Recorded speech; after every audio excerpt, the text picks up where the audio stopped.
Have you been thinking of launching your own podcast, but not sure where to start? Well, we were in your same position when we started. That's when we found Buzzsprout. Buzzsprout makes podcasting easy. With Buzzsprout, you can launch a professional podcast in no time. In fact, Buzzsprout has already helped over 100,000 people get their podcast launched. With Buzzsprout, you'll get a great looking website, audio players to drop into other websites, detailed analytics to see how people are listening, and tools to promote your episodes, and much, much more. Plus, Buzzsprout publishes new blog posts, YouTube videos, and podcast episodes on a weekly basis to help you become a better podcaster. So if you're ready to start your own podcast, just click the link in the show notes and receive a $20 Amazon gift card for signing up. This lets Buzzsprout know that we sent you, and it also supports our show. Buzzsprout, the easiest way to start your podcast. Thanks. Because, well, let me be clear, because South Korea, like many Asian countries, everybody's homogenous. Like 95% of the population looks entirely the same, up and down, left and right. Mm-hmm. So honestly, when somebody outlier who looks different, everybody gets yeah too. But it's mostly and it's funny. Like I'll be on TikTok and I see some of these white TikTokers complaining about how I keep getting stared at as a foreigner because I'm white. I'm like, bruh. You haven't seen me. You ain't got nothing. Yeah. And here we go.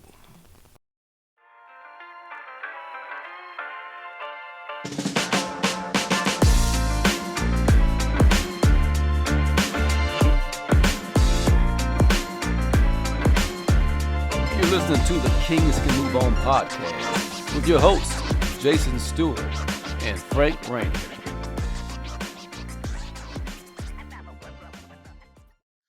What up, world? Welcome everybody to the Kings Can Move On podcast. Another wonderful episode we have in store for you. We have Big Dog Frank the Tank, aka Big Reno, aka Little Reno, Malcolm, and Farron's daddy. How y'all doing? Called me out. And again, it's your boy Wood, aka Jay. I'm the other half of this great duo for the Kings Can Move On podcast. If you're checking us out on YouTube, I need you to like and subscribe. We need all the support we can get. If you're on Apple and Spotify, just go ahead and follow us there as well. We need all the support we can get, y'all. Thank you so much in advance. With that, another episode. How you doing, Big Frank? I'm doing good, brother. Had to get my sage. I didn't light it last night or this morning, so I had to get my sage rolling right when we started. So we clear all that negative energy out of here today and get it started, pop it off right. You know what I'm saying? Clear it How out. about yourself, man? How things going with you? Hey, man, not too bad for a Tuesday. Yeah. Not too bad at all for a Tuesday. And we're going to bring in our guest. And it's funny, it's Tuesday here, but where he is, it's actually Wednesday. It's already tomorrow. We have our first international guest on the show. So we have this gentleman actually reached out to us via our website, kingsmoveon.com, and he expressed interest to be on the show.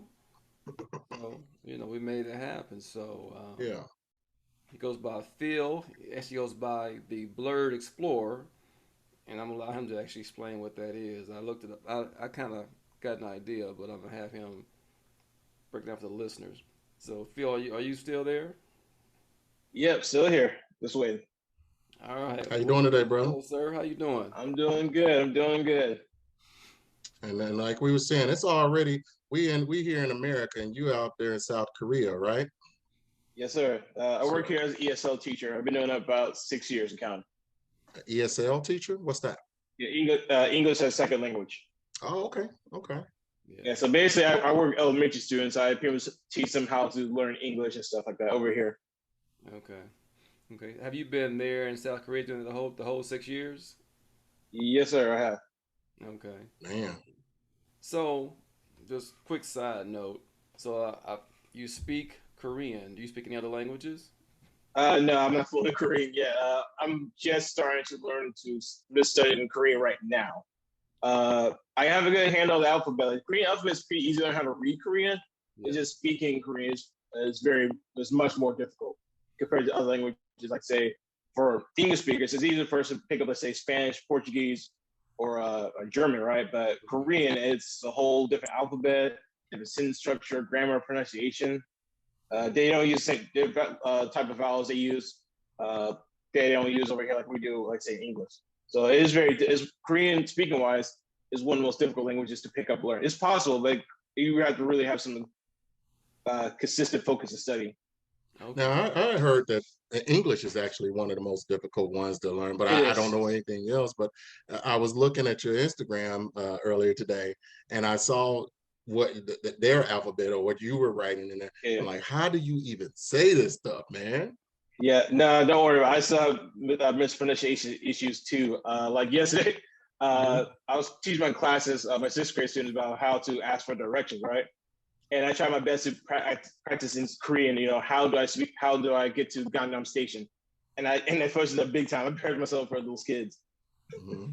Man, that's crazy. But yeah, English is actually one of the most difficult languages to learn because we have so many rules and expressions that it just doesn't make any sense. Like, no. Yeah, and even words have double meanings, and you know that too. Yeah, different. And of course, like I said, coming from many Asian girls like Chinese, Korean, Japanese, right?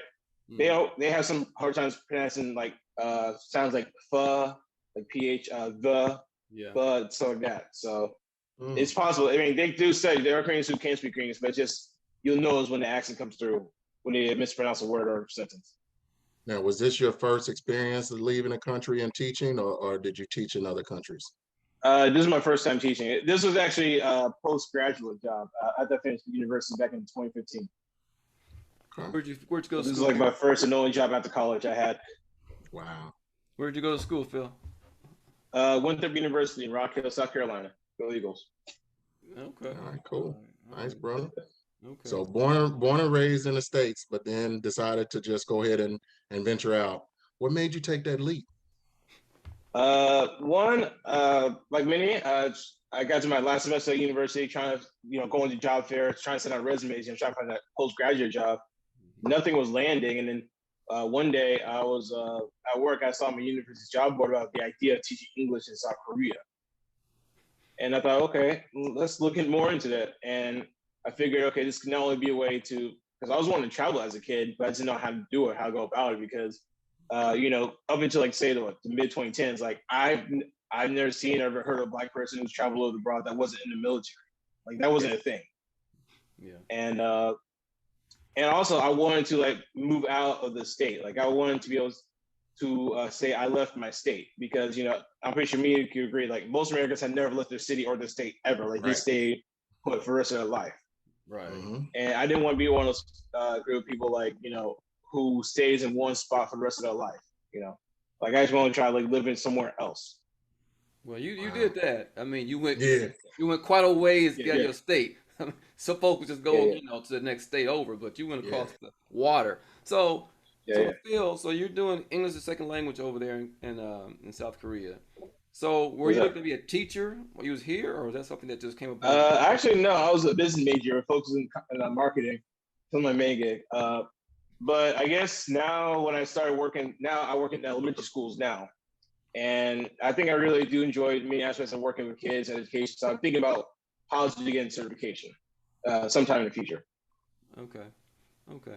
So as I mentioned, with your intro, your moniker is the Blerd Explorer, right? So for the listeners, tell us what that moniker means. So Blerd, for those who don't know, is a combination of Black nerd. So when you see my content, I do a mixture of travel, gaming, anime, comics, so that's things I enjoy, and food. Okay. You said and food? And food, yes. Yeah. And that's one that I'm glad you said that because I was looking at your page. It looks like the food is very different there. What would you say is the biggest difference? A lot. Well, it comes to Korean culture. A part of their culture is really sharing food. So there are a lot of dishes that I always wanted to try. Like I would love to eat, but like you gotta have another person with you because there's gonna be some restaurants who don't allow solo diners. Really? So that's I think also many part of Asian culture too. Like you share the food. Like so, some dishes you may see, some dishes you can eat by yourself, or others you gotta have somebody with you if you're going to a restaurant. Wow. Okay. Yeah, I mean, I'd imagine, like, I've never been to Asia. I mean, I would like to go someday. Yeah. But, I've been to the Caribbean and Mexico and what we consider like Mexican food. When you go down there, it's not really Mexican food. It's like Right. ours is Americanized Yeah. Mexican food. When you go there, it's like I'm like, what is this? That's their native food. We have just made it kind of Right. watered down. So I'd imagine the same thing with Asian food here.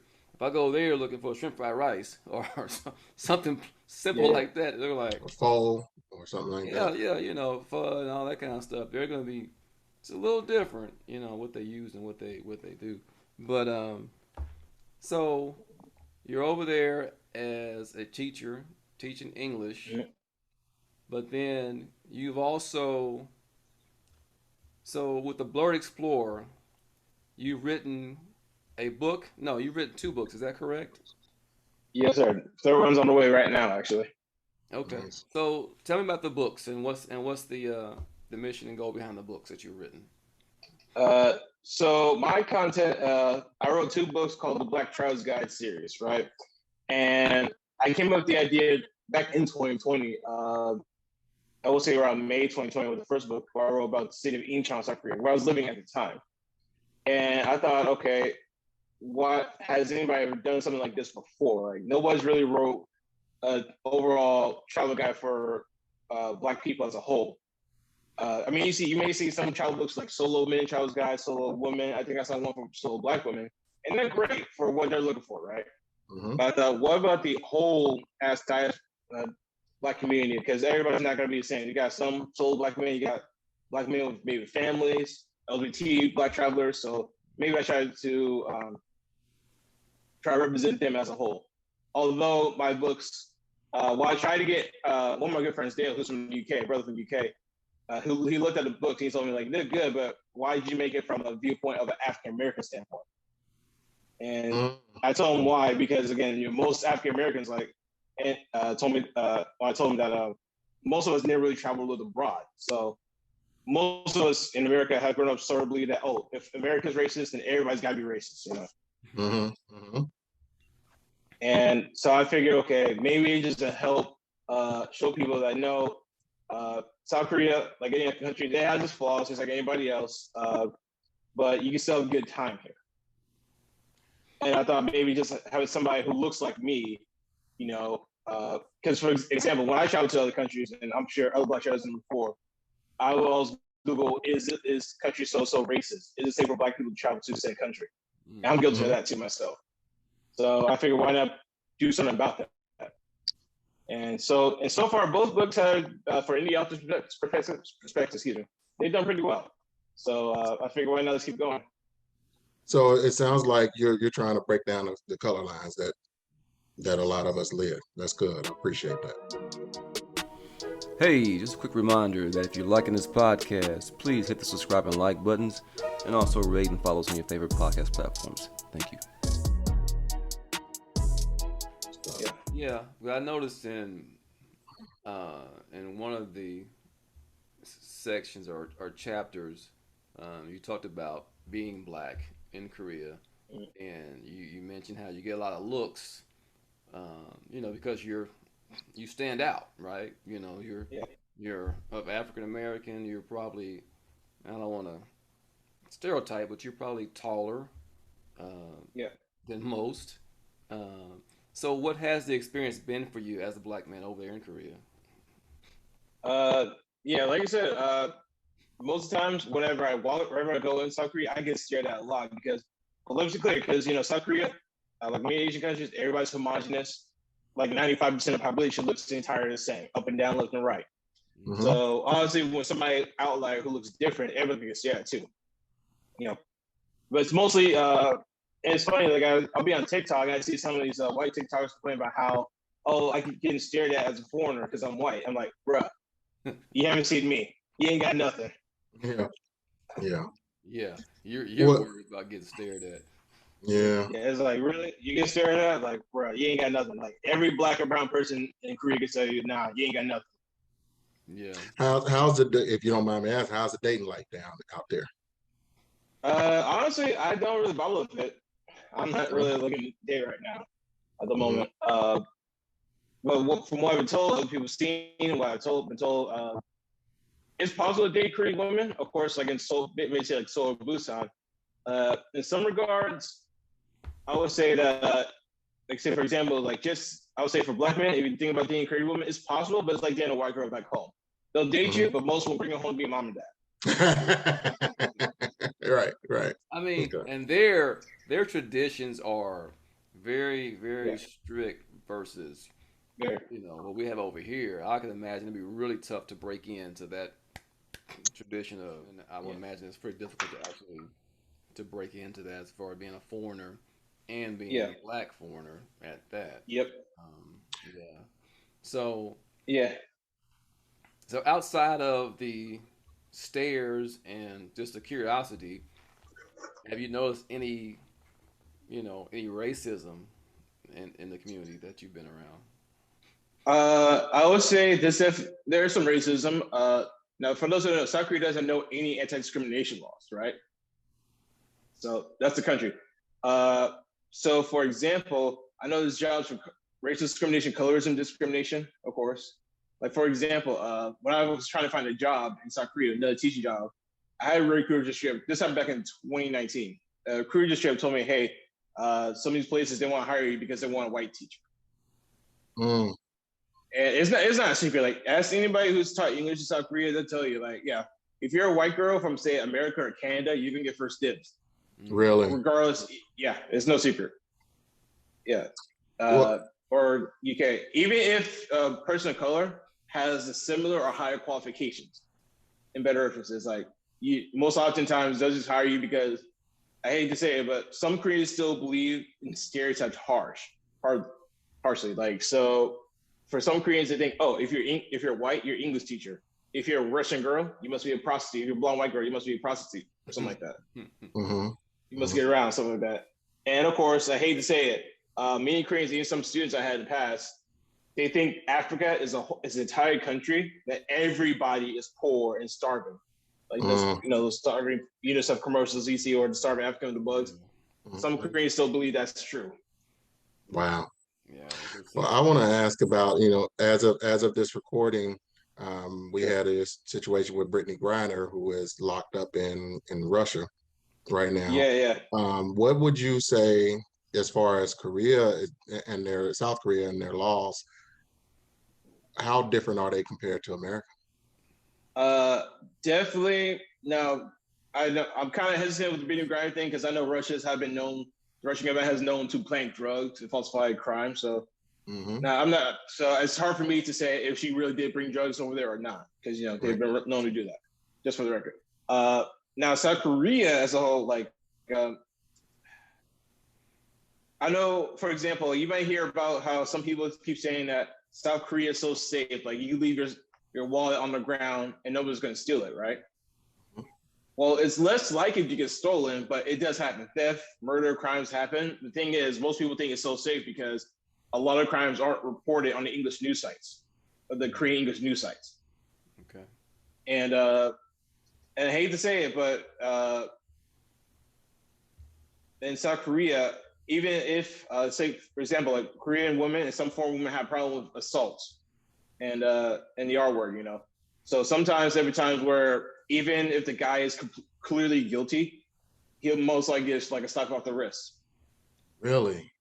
Yeah. That's crazy. Yeah. So would you say that the woman is not held in high regard there? Yeah, the toxic masculinity, patriarchy, that dates back centuries. So, and I know there's a whole feminist thing that's going on with South Korea, but I'm not going to touch that because I don't know nothing about it. I want to get into all that. And also going into some of the laws, like for drugs, just for the record, like even for weed, I think as of right now, South Korea is mostly only marijuana is legal for medicinal purposes, but that's very, very rare for somebody to access that in South Korea. Wow. Now, keep in mind, in some places where you're from, like in the USA, some places it might be legal where you're from, but remember, other countries, different house, different rules. So some places you can't smoke weed, or you will be in prison. So be careful with that. Mm-hmm. You need to go to what is it? Not Norway. Where is it with the red light district? Sweet in Amsterdam. Amsterdam, Amsterdam. dog. That's where we need to go. Amsterdam. Yeah, all you can smoke. Sign me up. Yeah. So I think another thing.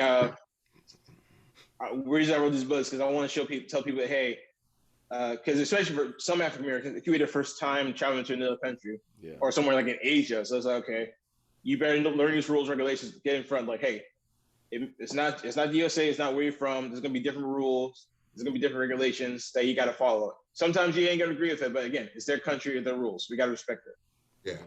Right. Is South South Korea communist or no? I don't. No, it's a capitalist country. Okay. Now they have something called the Chaebol system. So literally, the heads of the families of Samsung, Hyundai, LG, and some other ones, they pretty much the companies pretty much run the Korean economy. Yeah, it's pretty fascinating. If you look at the Chaebol history of South Korea, like the history after the Korean War, it's very fascinating. Basically, to summarize, the Korean government pretty much told the wealthy heads of Samsung, LG, and all the families, hey, we'll give you every tax deduction, low tax rate, low student loan interest rates, give whatever you need, just get our economy going. And so to this day, pretty much they still, many of those said countries, like companies still run the economy. They have different subsidies, substitutes, of course. Mm-hmm. But everybody, the problem is, of course, in Korea, there's a high unemployment rate because most Koreans, they all want to try to work for those said companies, but it's like limited jobs. And like for every one job, it's probably like 100, 200 people trying to get that position. How is the economy there? Can a middle class, is there a lower, middle, and upper class, or is it just upper and low? I would say somewhere to the effect a mixture of both. Of course, a big problem is, again, job insecurity, inflation rate, just like everybody else. Wages have been stagnant. They haven't grown. And of course, debt. So many Koreans are into debt because they'll take out loans to basically in Korea, they have a big problem of the Korean version of keeping up with the Joneses, basically. Mm-hmm. They're trying to have drip. And of course, people go into debt just to get housing, because now Korea is a small country, so it's not space as though it's not as easy to buy a house like it's in USA. It's not spacious. Really? So most of the time, everybody lives in apartments, unless you're in the countryside where you can build a house if you want to. You have the means for it. Everybody lives in apartments, and of course, basically the apartment system, you basically have to. Some places you have to take out a loan. You can get a loan for a deposit for a house. Really? Yeah. Wow. So you moved to South Korea. That was your first time actually living somewhere outside of your hometown, right? Right. Well, not in my hometown. I mean, I lived in different states before, but in terms of like after after living, post graduation, yes. Yeah. So then, what was the transition like for you? I mean, how long did it take you to really get really situated? How hard was it for you to make this move to South Korea? It was kind of hard, of course, leading up to the days of, the day I got to fly out, because obviously I'm not only moved to another state or city, I moved to another country with different rules, different culture, different language, different everything. And I'm going to be by myself. Like, I have no one around me. There are other foreigners who will be there to help you, of course, but it's just, you're on your own. Mm-hmm. How easy is it to make friends out there?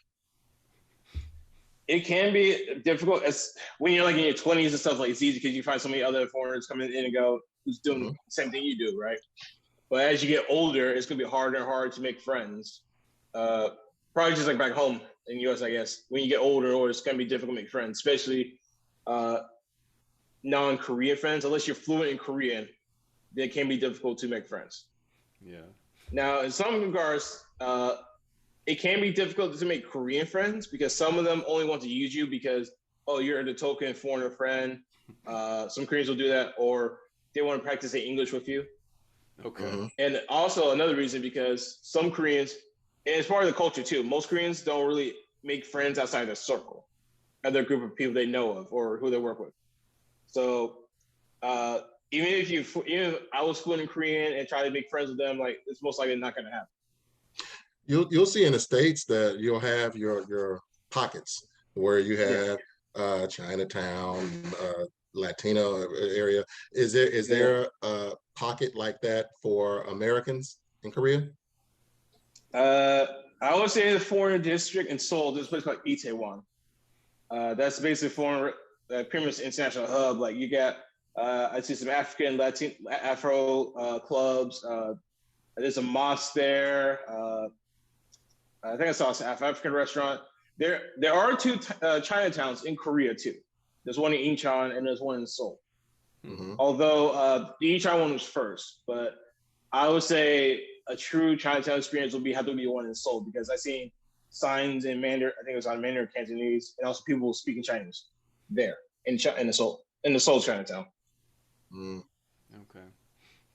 So I know your books that you're writing, are guides, right? You want to educate people, especially African Americans, if you're planning on traveling here, what to look for, what to expect.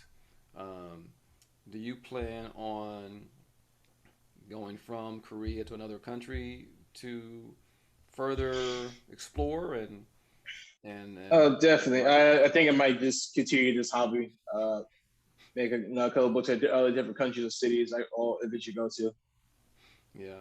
How much longer do you have? Do you have like a contract there for teaching, or how does that work? Yes, and so it's a 1-year contract for every teaching job. So I plan to renew my current job as long as I can.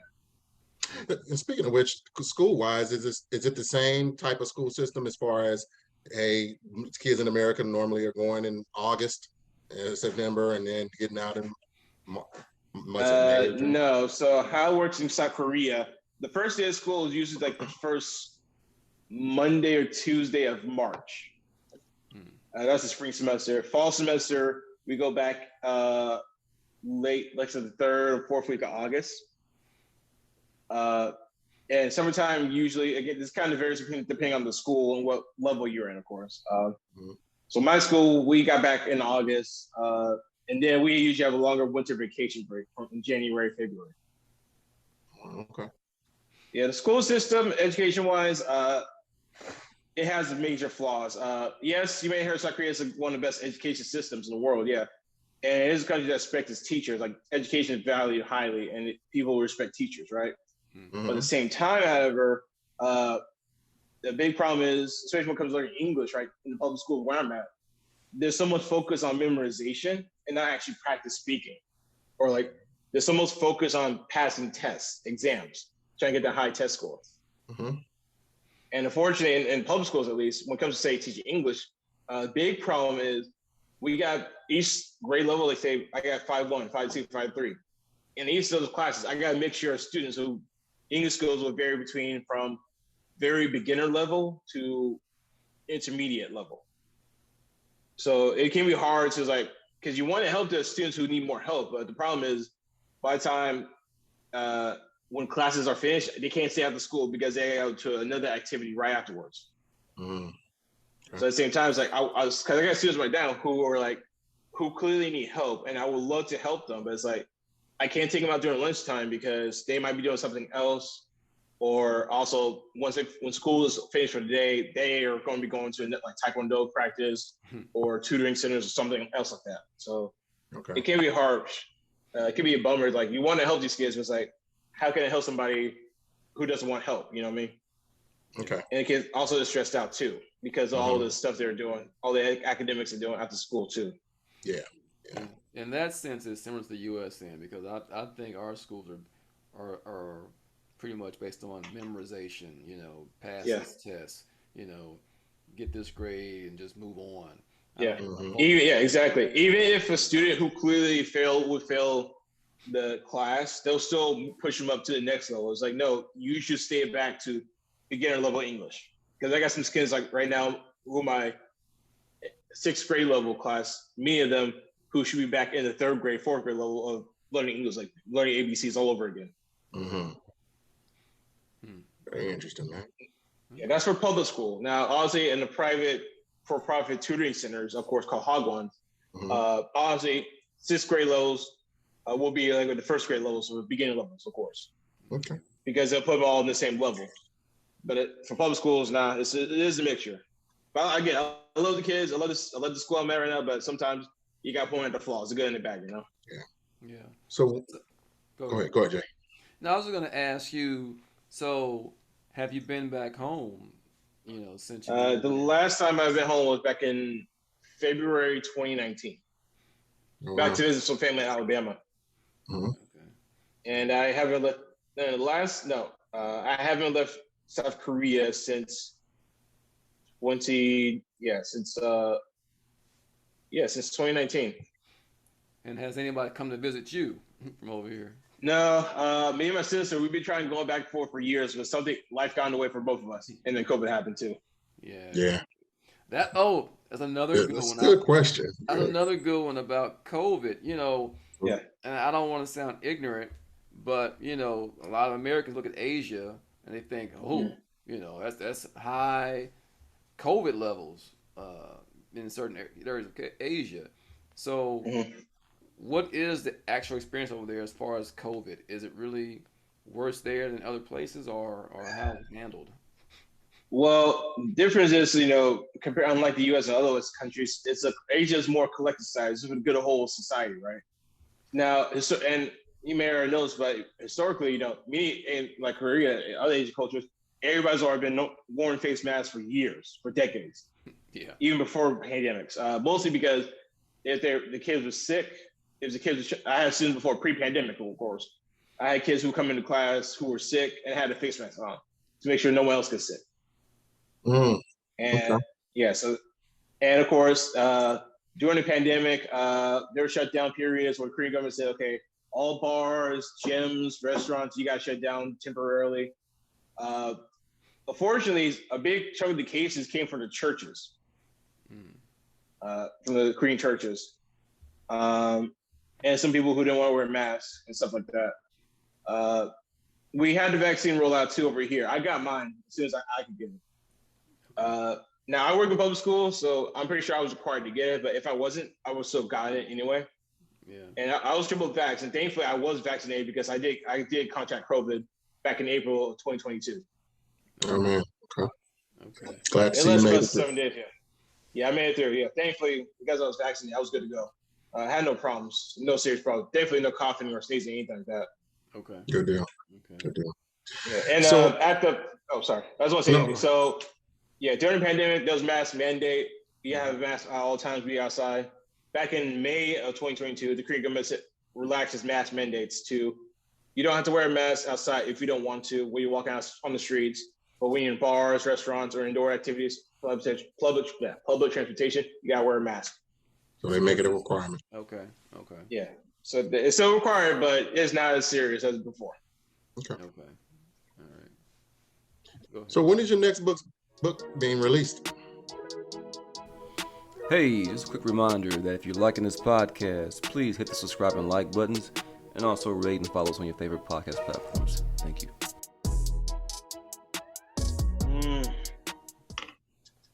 I don't know. I'm hoping to go for next year. Sometime next year. I don't know yet. I'm kind of in the end game of different cities I want to add to the book. I plan to hit Jeju Island very soon, maybe in the winter vacation period. So I want to get that out as soon as I can. I plan to hire some Korean artists and a couple of Black commissioned artists to work on the book too. Okay. And the two that you have now are out, available on Amazon and all. Yes, they're both available on Amazon right now.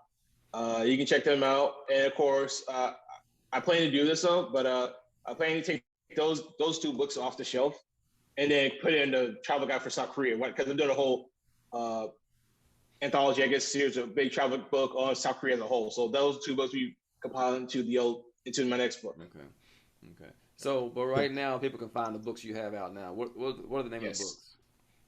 The first book is called The Black Traveler's Guide to Incheon. Incheon, Incheon. Okay. and the Black Tribe's Guide to Daegu, Daegu, South Korea. Definitely check out the Daegu book because I mentioned a festival called the Daegu Chimney Festival was a fried chicken and beer festival. I did see that in there. Wow. Yeah. Wow. Yeah, they actually came back this year, back in July 2022. It was fire. Missed that one, huh?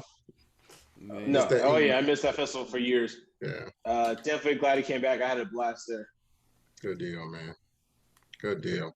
Yeah, man. I was looking at the food. I'm like, would I eat that? I'm wondering would I eat that. So Yeah, it's definitely worth it. Definitely worth it. Of course, just keep in mind if I mentioned in both the books, if you have food allergies, you may have a hard time in South Korea, especially if you can't eat shellfish. Or vegans, vegetarians got a hard time here because a lot of dishes contain some type of meat-based ingredient, and there's a lot of sodium in a lot of Korean dishes. So if you can't handle sodium, or you're trying to cut back on the salt, then you may have a hard time too. Okay. Yeah. No. Yeah, I did see that in there too. The whole food scene would be in a huge adjustment, of course. Yeah. Trying to adapt. So I'm just wondering. So, for yourself, Phil, when you got there and start moving around, did you have a guide helping you out, like with the teachers? Or is there like a community and a guide to help you get situated to move around, or is it just figured out yourself? Yes. So usually we start looking at teaching jobs, especially at a private school like Hogwarts. Usually got other foreigners there to help you. And of course, each city has their own Facebook foreigner community. So somebody's always going to help you out there. If you need help trying to find advice about something, possible legal reason for a job, or usually if somebody's trying to sell stuff because they're leaving the country. So there's always like people selling used goods, like an oven, bedding furniture, or something like that. Oh, Okay. as I got older. Okay. What's that, man? Oh, that's the shit popping up. Okay. Okay. Well, this was very enlightening. Certainly for me and Frank, I know because Yeah, man. Very interesting. no idea. I've always been curious. I still am curious. Mhm. About Asia as a whole, and someday I want to visit over there. It's such a long ways. I know it's a whole day travel. Yeah. Yeah, but no, I am interested. And so the books, am I able to put a link in the show notes? Oh, sorry. Wait. Can you say that one more time, please? You kind of cut out. No, I was saying your books that are out now. Is it okay if I put a link to Amazon? Oh.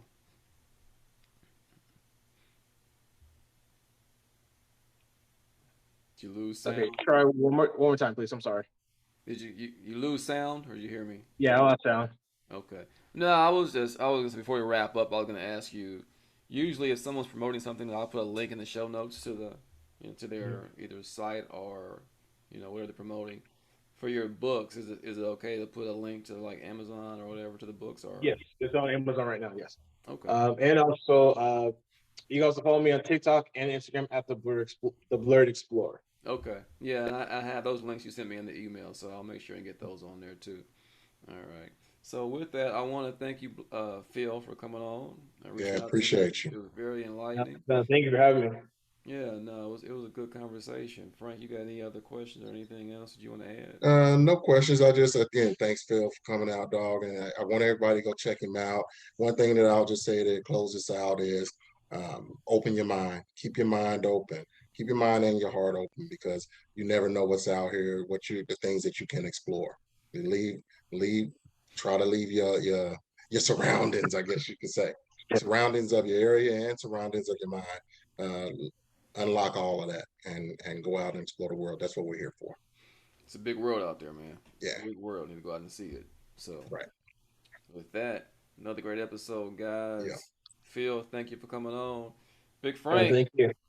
Big Wood. All right, y'all. Kings move on, y'all. We out. Mm-hmm.